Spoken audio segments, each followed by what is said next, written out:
નમસ્કાર ઠાકરશ્રી, ભાઈ આપનું ગુજરાત તકમાં સ્વાગત છે. સૌપ્રથમ દિયોદરની બેઠક ખૂબ રસપ્રદ રહી હતી અને જેને જીતવા માટે કોંગ્રેસે ઘણો પ્રયત્ન કર્યો. આખરે હવે એ જીતી ગયા છો અને કોંગ્રેસ છે એમના ભાગમાં આવી છે બેઠક. તો સૌપ્રથમ આપની પ્રતિક્રિયા શું રહેશે? બેન, લોકશાહી ઢબે ચૂંટણીઓ થઈ અને જનતાનો જનાદેશ કોંગ્રેસ તરફી હતો. જી. અને ચૂંટણી પંચે ચૂંટણી કરાવવાની હોય, ગુજરાતમાં બધી જગ્યાએ ચૂંટણીઓ થઈ ગઈ. અને મહિલા પ્રમુખ ઉપપ્રમુખ જયારે મહિલાઓના નામે મેન્ડેટ ફોર્મ કોંગ્રેસ પાર્ટી આપ્યા. એક માં બાળકને એના ગર્ભમાં બાળક શ્વાસ લઈ રહ્યું છે, એ પ્રસૂતિની પીડાને પણ આ ચૂંટણી પંચ ન સમજ્યું અને એમને આ મહિલાને પરેશાન કરવામાં રસ હતો.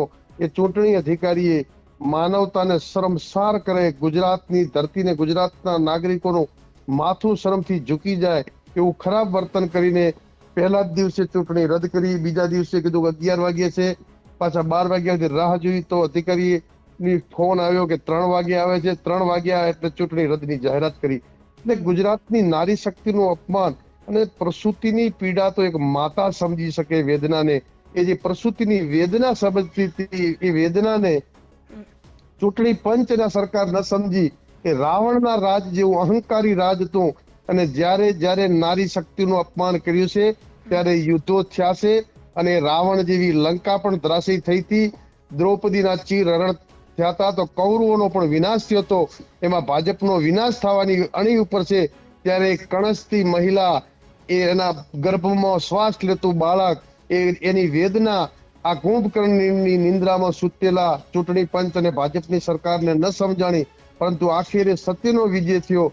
લોકશાહી જીતી અને લોફરશાહી હારી છે. અને એ અમારા બબરશેર તાલુકા પંચાયતના સભ્યોને અભિનંદન કે કરોડો, એક સભ્યને 80 લાખની ઓફર, કરોડો રૂપિયાની ઓફર છતાં અમે કીધું હતું કે તમારી પાસે દુનિયાની કોઈ બેંક નથી કે અમારા સભ્યોને તમે ખરીદી શકો. એક સભ્યોને સલામ છે, એ બેનને સલામ છે કે પ્રસૂતિની પીડા હતી છતાં એ પગથિયા ચડીને લોકશાહી બચાવવા માટે આ ગુજરાતની જનતાને પ્રેરણા આપી છે કે અમારું સૌમાં ન વીતી શકે. એ ધરતીને વંદન છે, એમની જનેતાને વંદન છે કે કરોડો અબજો સામે અને એમના પરિવારો ઉપર 307 જેવી ખોટી ફરિયાદો, અમારા આગેવાનો ઉપર 307 જેવી ભયંકર કલમો લગાડી અને જે પોલીસ તંત્રે, ચૂંટણી પંચે ખોટું કર્યું છે, એ બધાને આ જવાબ આપ્યો છે. દિયોદરના અને વાવથરા જિલ્લાના તમામ આગેવાનો, અમારું પ્રદેશનું મોવડી મંડળ, અમિત ચાવડાથી માંડીને ટોટલ આગેવાનોએ 4 દિવસ સુધી જે હૂંફ આપી અને સતત કોંગ્રેસના દિયોદર તાલુકાના તમામ આગેવાનોએ આ સભ્યોને રક્ષણ આપી. અને આજે તાલુકામાં કોંગ્રેસની તાલુકા પંચાયતના પ્રમુખ અને ઉપપ્રમુખ ચૂંટણા છે, બંને મહિલાઓ છે. એ નારી શક્તિનું આ દિયોદરના જનતા વતી એમનો આભાર માનું છું અને સભ્યોને વંદન કરું છું. અને દિયોદરના વિકાસમાં આ બંને બહેનો પ્રમુખ ને ઉપપ્રમુખ એ દિયોદરના વિકાસના કામોમાં, ગરીબોના કામોમાં ક્યાંય કચાશ નહીં રાખે કે કોંગ્રેસ પાર્ટી હંમેશા લોકો માટે લડશે. જી ભાઈ, તમે વાત કરી કે તમારા જે સભ્યો હતા એને ખરીદવાનો પર પ્રયત્ન થયો હતો. તો તમને શું લાગે છે કયા નેતાએ આ પ્રયત્ન કર્યો હશે? શું એ તમારા વિસ્તારના જ છે કે પછી તમે જેમની ઉપર આક્ષેપ લગાડી રહ્યા છો એમની જ કોઈ ઉપરી નેતાઓની આ કામગીરી હતી?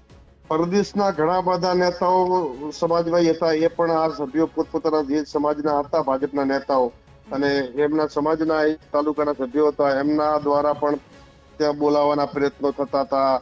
એક વખત મુલાકાત કરો એટલે બધા લોકોએ આકાશ પાતાળ એક કરી અને તાલુકા પંચાયતના સભ્યોને ખરીદવાના પ્રયત્નો કર્યા. પરંતુ એ અમારા બબરશેર વેચાણા નથી. જી, દિયોદરની બેઠક વિવાદમાં પણ એટલી રહી હતી. ન થવાની વસ્તુઓ પણ ચૂંટણીને લઈ અને થઈ. આમ જોવા જાય તો લોકશાહી છે અને આ બધી જ વસ્તુઓની વચ્ચે જે ઘટના દિયોદરમાં બની એ પણ ખૂબ શર્મજનક હતી. તો એ ઘટના અંગે આપ શું કહેશો? આ ઘટના એ લોકશાહીને કલંક કરનારી હતી.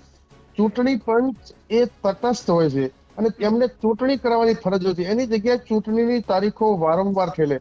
કોઈ અધિકારી બીમાર થઈ જાય, આ કોઈ બોડી બામણીનું ખેતર છે? આ કાલે કોઈ નહીં હોય. કેટલાક સુરક્ષિત વડાપ્રધાનો નથી તો આ દેશમાં બીજા ચલાવે છે. તો એ અધિકારી બીમાર થાય તો બીજો અધિકારી મૂકવો પડે. પરંતુ ના, એમને ખરીદ વેચાણ સંઘ હતો, એમને એમ કે ખરીદાશે. પરંતુ આ કોંગ્રેસના સભ્યો ખરીદાય નહીં. એમણે લોકશાહીના ચીર હરણ કર્યા.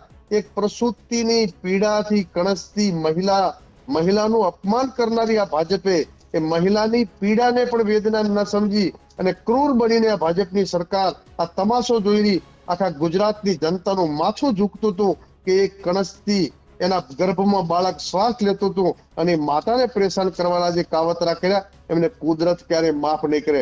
આવા કુકર્મો જ્યારે જે શાસનમાં થયા છે એ શાસનનો હંમેશા વિનાશ થયો છે. આવા કૃત્યો કરનારને કુદરત ક્યારે માફ ન કરે.